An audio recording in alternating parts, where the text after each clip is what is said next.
Welcome back, everyone, to another episode of Ready, Aim, Retire. I'm Rob Kirvan, your host, where we try to help people through retirement, setting themselves up for retirement and their legacy plans in the future. And today, what we're going to talk about is financial fraud. So over the past many years, we've had many clients that have experienced financial fraud, whether that's someone getting into their bank account, someone getting their credit card numbers. We've had full identity theft. And what we want to do today is we're going to talk about what it is and, how you can protect yourself and maybe some tips that we can be on the lookout for. And to do that, I brought in a special guest today, a very special guest, Tim Madden. He's from the Naperville Financial Crimes Unit with the police unit. And this is what he does. He sees all of these kinds of stuff. So first of all, Tim, welcome. Thank you. Thanks for having me. It's great to have you. And again, we'll go through like a lot of different questions today and ones that clients have asked me, and we'll kind of see where it goes. Sounds great. All right. I want to give everybody a stat before I get in with Tim. Here's a stat. So this is from the Federal Trade Commission in 2023. We don't have the numbers, obviously, for 2024. There was 2.6 million fraud reports that accounted for a $10 billion loss. And that's actually, Tim, an increase from the year before. It's an increase of $1 billion, which is pretty incredible, Why don't you, Tim, tell our listeners who you are, Sure, what you do, and we'll go on from there. All right. Yeah. So like you said, I'm a detective with the Naperville Police Department. I'm in our financial crimes unit. I started with Naperville back in 2013. I worked patrol for a couple of years, and then I worked my way into investigations, into our drug unit, which I did that for almost 5 years. And then I transitioned into where I am now, which is financial crimes. Okay. So kind of the opposite of what I was doing before, but I was very interested in it, and there was a lot of it, as you mentioned. Right. And so there's 6 of us in our unit, and we handle on an ongoing basis anywhere from 20 to 40 cases each. Like that are like active, ongoing investigation. Correct. Yes. No kidding. In Naperville. Correct. Wow. Yes. That's a big number. Now we are kind of unique in the sense that we have our own financial crimes unit. A lot of agencies just don't have the personnel. Okay. A lot of agencies won't necessarily, excuse me, won't necessarily take the reports that we do. Okay. But yeah, why they would think it'd be like, like just push that out, no big deal kind essentially, of thing? Yeah. Okay. Or they'll just refer them to, like the FTC or, one of the Fed agencies or something like that. But we do investigate pretty much any report that comes in. We do have to triage a little bit because there are so many. Right. That's incredible. So that's 240 live ongoing investigations at any one time. Yep. Wow. Yeah, it's crazy. Yeah. Well, that's why we live in Naperville, so we can have our own department. Right. And it's, it ranges, the dollar amount changes, but the amount of work that goes into the case doesn't change. Like you still have to do the same things, whether it's $100 loss or it's a $100,000 loss. You're still following the same steps, right? To investigate the case. So it takes the same amount of work. So if you had you let it tell us like a crazy example, and then let's do like a crazy one first, and then we'll do like the regular what we're probably our clients would write to. Crazy in terms of like financial loss. Yeah. Yeah. So we've had several in the millions of dollars. Oh wow.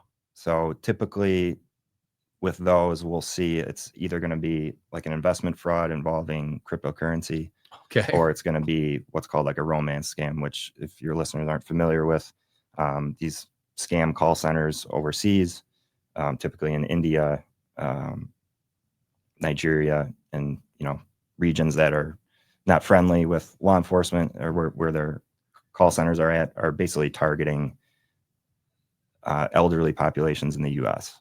And so they're contacting these people on Facebook primarily. They essentially develop like an online relationship with them to the point where they gain enough trust where now they start saying, hey, I'm in trouble. I'm in the hospital. I need money for so-and-so. And then they've never met. Correct. Wow. And then the victim will send, a little bit of money, and then it just snowballs from there. And we've had several cases where over the course of, year, 2 years, they're constantly sending them money. No Whether it's via gift cards, whether it's via, wire transfers, whether it's via, ACH transaction, whatever the case may be.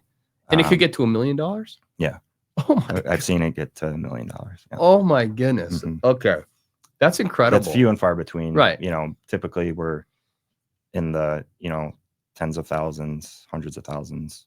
Still a lot of still money. significant. And Yeah. obviously to one person, a $100 loss or $1,000 loss is a huge deal, to whereas maybe to somebody else, it's not as big of a deal. So Right. we still have to treat it the same way, regardless of what the dollar loss is. So, okay. So that's a wild one. I can't believe that people can actually do that. But Mhm.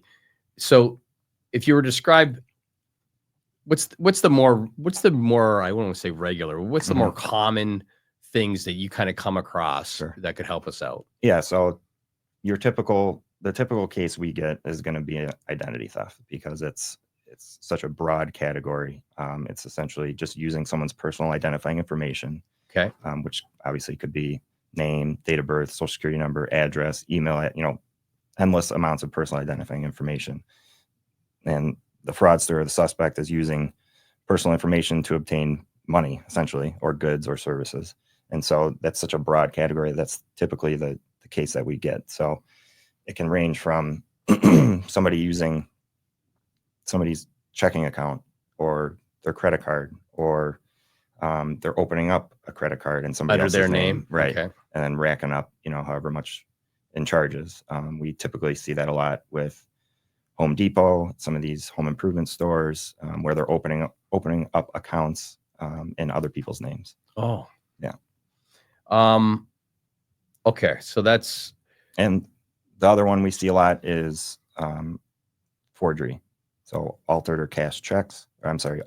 or counterfeited checks, where they're stolen, and people still mail checks, right, through the postal service. Just ask my wife. She believes in the checks, which I highly advise against. Yeah. Mailing checks ever. But there are people in the postal service that are dirty. Yep. And those checks get stolen, they get altered, they get cashed into accounts. They typically use the person that's stealing the check, or the organizer of the crew is typically not going to be the one depositing the check. So they're going to get the person that's living, that's homeless, the drug addict, whoever, to essentially take the check and deposit it.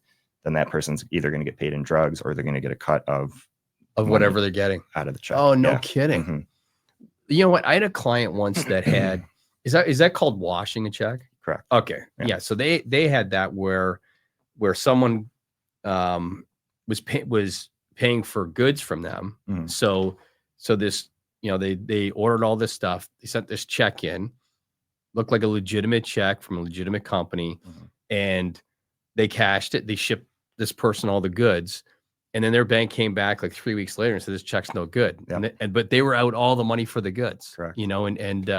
And how would they know? Right. Like how are you supposed to, safeguard against that? Yeah. And there's the check's stolen in the mail, and then there's kind of what you're describing is once they get a copy of the check, I mean, it's so easy to make a check. Yeah. Nowadays, right? Especially if you have the account number and the person's name. I mean, and the banks, although they have controls in place, they let a lot of stuff go through that you look at. You look at it and you're like, I mean, I've seen checks where there's a line drawn through the name, and it's like it's not even legible who it's supposed to be paid to, and you deposit the check and they immediately withdraw the money, and it's like, right. So even on their end, right, they could be doing more. Right.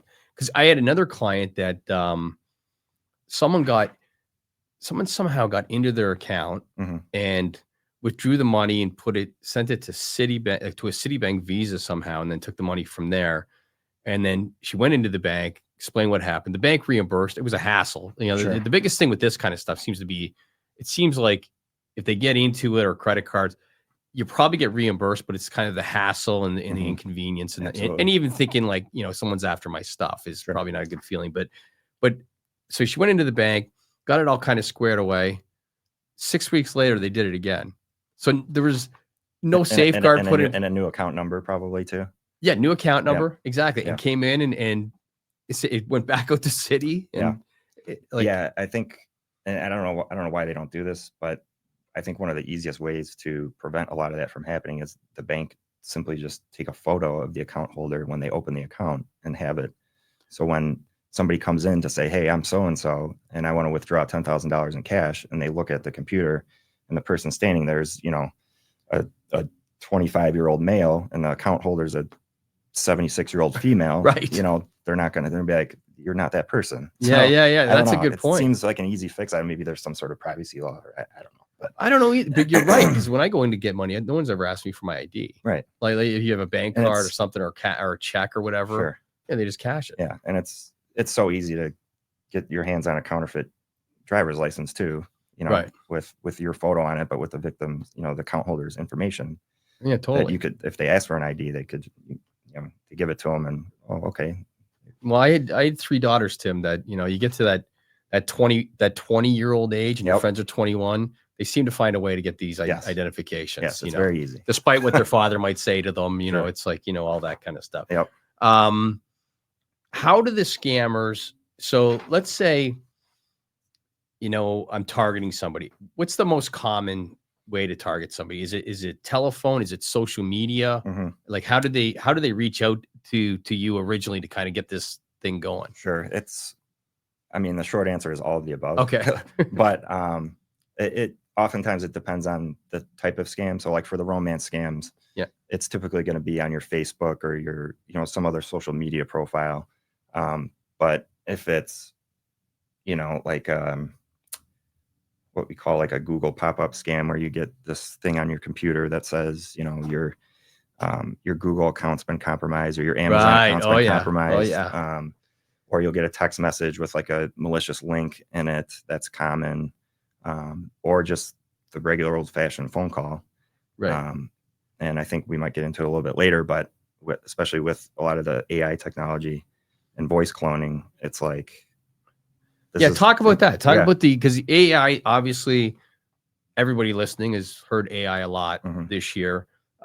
We've seen it in our business and different things we can do. But I was thinking, like the AI and what you do, like you got to have better AI than they have better AI.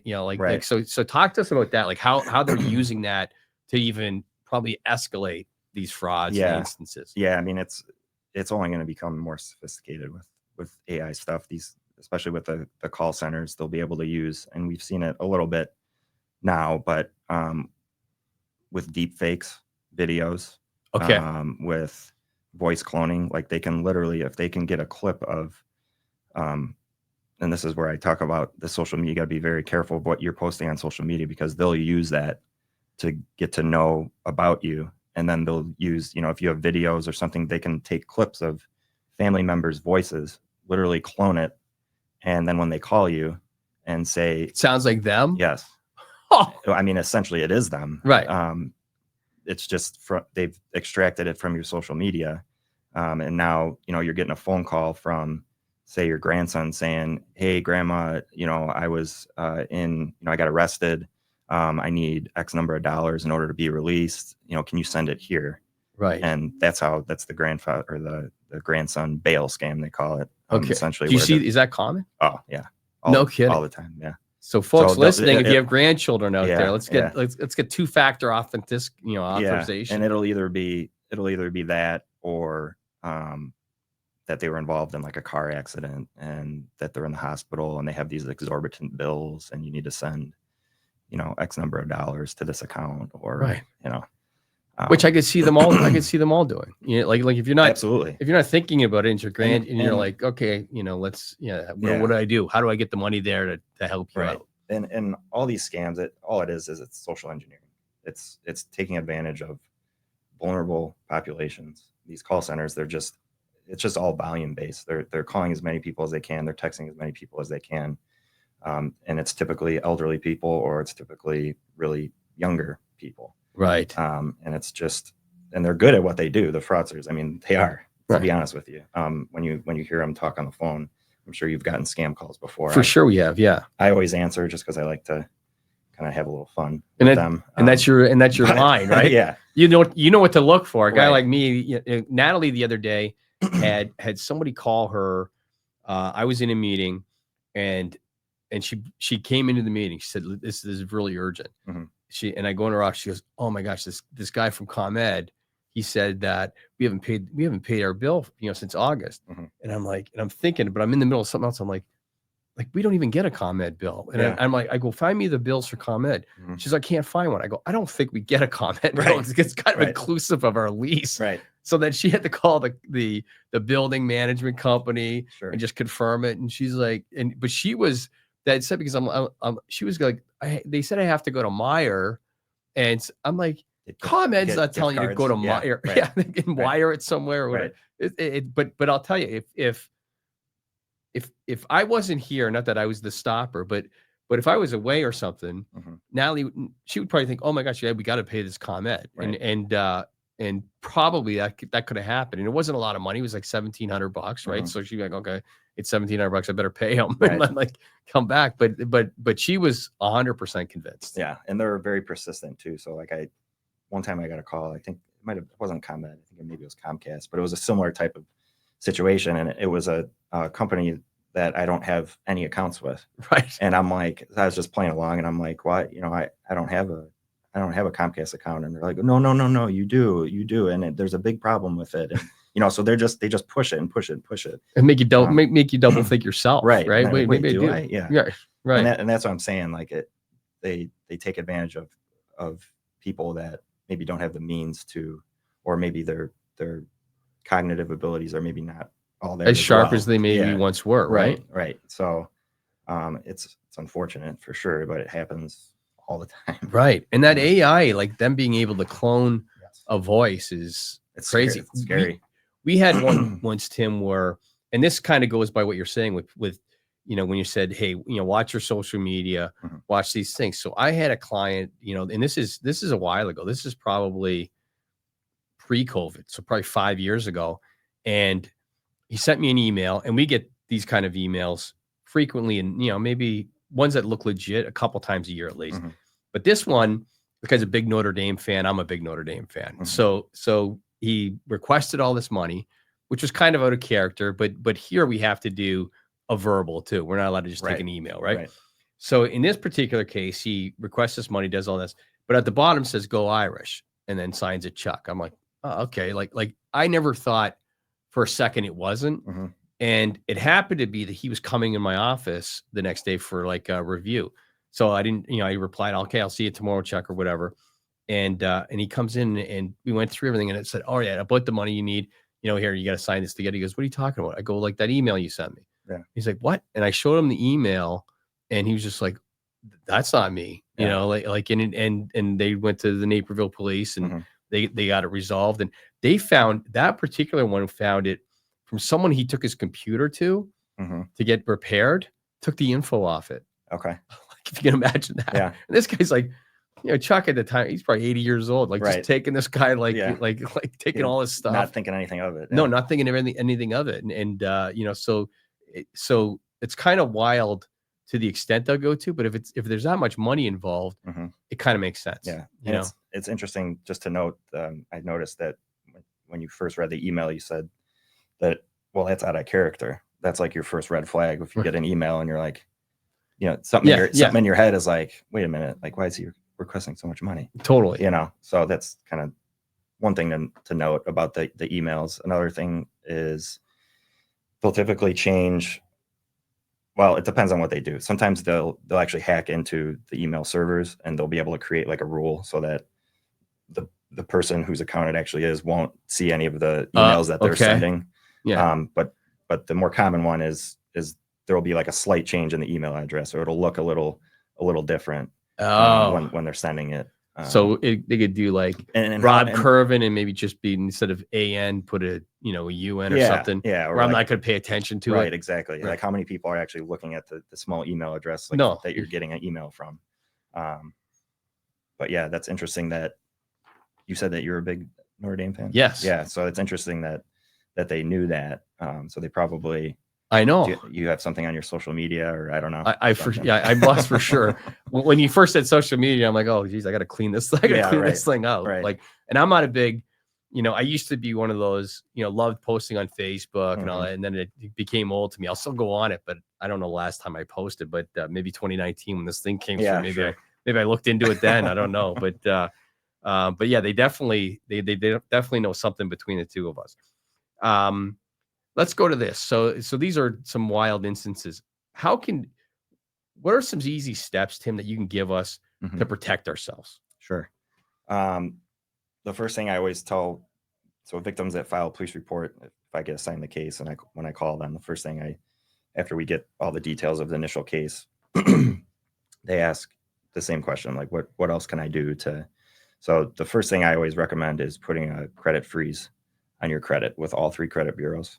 So Okay. Experian, TransUnion, Equifax. I do it. I've done it for years. It's very easy. You can either go to their website, you can phone call, and you typically create an application, you create a PIN. So it's very easy to, like, if you're going to buy a house or you're going to buy a car, you're going to take out a loan, whatever the case may be, it's very easy to just log in, unfreeze the account. You can do a temporary unfreeze. That's a great piece of advice. You can set, like, I want my credit for, that your credit's going to be run on this date because that's when you're getting the loan or whatever. You can unfreeze it for 7 days or 5 days or whatever until they run your credit. You're good to go. Okay, put the freeze back on.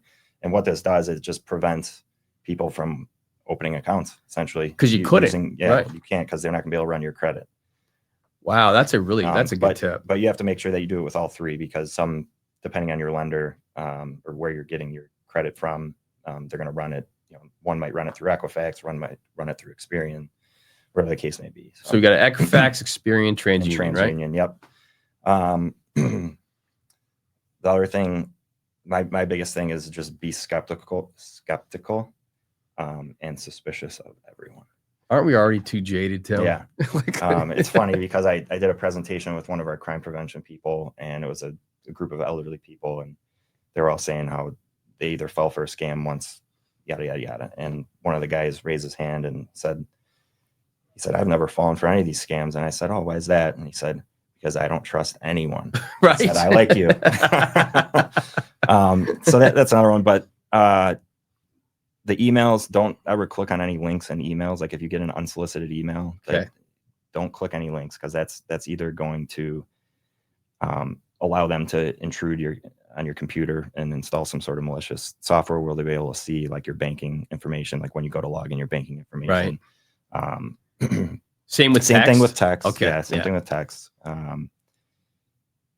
Be wary of any request to send cryptocurrency. Right. The IRS, the FBI, any government agency, the Naperville Police Department is never going to call you and say you have an arrest warrant. The only way to resolve it is to go to the nearest cryptocurrency ATM, deposit $10,000 in cash, and send Bitcoin. Right. That's not going to happen. That's not a thing? That's not a thing. Okay. Nor is it a thing that the IRS will call you and say that you owe taxes. The only way that you can resolve it is to go to the Bitcoin ATM, or, go to Target and purchase gift cards and provide the redemption codes for the gift cards. Like, nobody. Oh, so they don't even have to so you don't have to send them the gift card? No. They just put a code. So all they do is they'll have you go get the gift card. The gift card stuff is not as common anymore. We still see it here and there, but it used to be very much more common. But yeah, they just have you go and purchase the gift cards and then scratch off the back and provide the redemption codes. Wow. And then people in California, New York, Florida are purchasing Apple products and all sorts of other stuff. Gosh, no kidding. Yeah. So there's that. And then obviously, if you think you've been scammed, contact your bank, credit card company. The local police department. Local police department. Yep. That's the other thing, is a lot of people either don't think that police will investigate these types of crimes, or maybe sometimes are embarrassed. Right. If they fall for some sort of scam. But hey, that's why we're here. Especially people, obviously, that live in Naperville. If you're listening and you fall victim to a financial scam, like, report it. Like, we're gonna look into it. Plus, it has to help, right? Because the more stuff you come across, 100%. the better you are at probably resolving it quicker and finding solutions. Right. And if you have been victim of a financial scam, you're not the only one. Right. There's a lot of our cases go across state lines. A lot of our cases go international. Like No that's kidding. just the nature of it. Yeah. Well, I guess if they're Nigeria coming in and right. So okay, so let's recap. So Mhm. things to protect yourself: freeze your credit. Yep. With all three bureaus. 100%. Do that today. Do that today. Yeah. So as soon as you hear this, do it. I'm actually going to go do it, Tim. Like that's a good tip. Yeah. Like, when you're on your social media, don't click on any, or actually, would you say be careful of what you're posting because they can mimic what you're posting. Correct. Even voices and things like that. Be skeptical and don't trust anyone. Correct. Family members, trust your family members unless they're doing the voice. Then we're kind of in a hole there. And then what was the last one? Don't click on any links. Oh, don't click on any links. Especially if it's from, especially if it's from like your financial institution and they say that your account's been compromised, like call them and be like, hey, I just got this email. I just want to make sure, that this is legitimate, and then they'll either tell you, yeah, we sent that, or no, your account's fine. Yeah. Yeah. And then on top of that, I didn't mention just like monitor all your financial accounts like on a regular basis. Right. Check your bank. Yeah. Because the one that we had with that they got into the bank, mm-hmm. This particular client doesn't have online banking. So she literally doesn't find out until the statement comes. Right. And then sees a statement. So, and in that case, had she had online banking, it probably wouldn't have happened because they actually opened the online banking account for her, like the fraudster. The fraudster did. Yeah, the fraudster did it, so they could start. Yeah, so they could do it. That's how they did it. They came in like that, and but you're right. She wasn't monitoring it. You had to keep in top, like in here, at our firm, you have to. If you want any money, out of the cookie jar, you got to email, and then we have to call you. You don't get to call us with this fake voice thing that Tim's been talking about. That's not going to work. If you do, we call back, because you just never know. But those kind of safeguards really important because like Tim said, this can happen to anybody. Oh, and I want to make sure I mention this again. As Tim said, don't be embarrassed. Don't be like, oh, I feel like a fool. Call the police department. Call these places and because what you're doing, whether yours gets resolved or not, you're paying it forward to the next person, because they're going to find ways to get these people, I would imagine, and you just get more efficient. Yeah. Another mention going on that they can spoof what's called spoofing. If you're not familiar with that. No, what's that? So there are applications out there. There are free applications out there where you can literally call from a phone number. And like, if I called you from my phone number, I can make it look like it's calling from the Naperville Police Department phone number. Oh, so that's what they do a lot with the arrest warrant scams or the grandson in jail scams. It'll look like it's coming from a legitimate police department. Oh my goodness! Wow. The funny part, which not funny, but the victim wouldn't know this, but like the funny part for us when we read it and they say, oh, they're Captain so-and-so from the Naperville Police Department. Well, first of all, we don't have captains. And second of all, that person doesn't exist. Like they don't work at our police department. Right. The point of that being, like I said, just be skeptical, suspicious, and or call them back. Yeah, if it says the Naperville Police Department, say, I'll call you right back, and then hang up, call the actual, call the police department and be like, hey, I just got a call from this, what I think was this number, and we'll tell you, like, no, we didn't call you. Right. And again, nobody's going to ask you to send cryptocurrency or gift cards or anything. Yeah, to get out of an arrest warrant. Right. Yeah. And to that note, don't call the number that just called you. If Tim says it might be spoofed, right. Call the real Naperville Police Department and let them look at it. Correct. All right, Tim. So before we go, this has been fantastic. I'm sure we're going to get a lot of good feedback on this. Is there anything else to add to people listening? Is there a hot tip or is there anything you got that can help them out? Yeah. I mentioned a lot of it already, but passwords are another big one. Oh, okay. Complex passwords. How often should you change your password? Maybe like monthly. Okay. Yeah. And just have it be complex. Don't have it be, and there's programs out there now where it'll save your passwords in a secure password thing on your phone, where you don't even have to because people are like, oh, I got to remember my password and this. Like and that. Mine, that's always the name of my dog with a few numbers at the end. Yeah, right. That's not a strong one. Yeah, not a good one. Okay, that's not a good one. Or password 123 is not a good one. Right. But yeah, just kind of either having complex passwords for your financial accounts or changing them frequently. Right. You know, whether it's every month, whether it's, you know, every couple months, just another layer of security. Yeah, for sure. And I know we have to do that here with with our Schwab logins. That's automatic. Yeah. And then we, even our personal ones here, we do it. We don't do it monthly. I think we do it every 6 weeks, but it's still like pretty frequently. And it's where I'm losing passwords left, right. Like, so I'm gonna have to look up that. Yeah.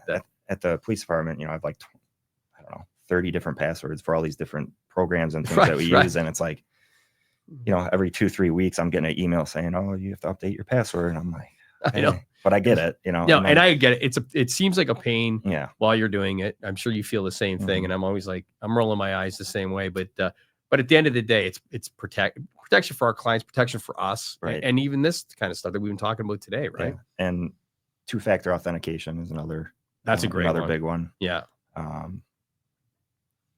Yeah. I question everything. Okay. Yeah. Question everything. And Tim's biggest word of advice: don't trust anyone. Yes. You know, even at the holidays, I know we're supposed to be, it's Christmas in the air. Just but don't let your guard down. Yeah. Don't let your guard down. All right. Well, Tim, I want to give you a big thank you. Thank you for coming in. We'll probably have you again in, one point next year. Cause people are, they kind of forget everything, just like anybody else. So, but this has been fantastic. We're going to get a lot of good feedback on this. And we do appreciate you. You are a detective at the Naperville Police Department coming in, cutting some time of your day, but I think this is going to be helpful to a lot of people. Absolutely. Thanks for having me. Looking forward to coming back. All right. Thank you very much. All right. Thanks.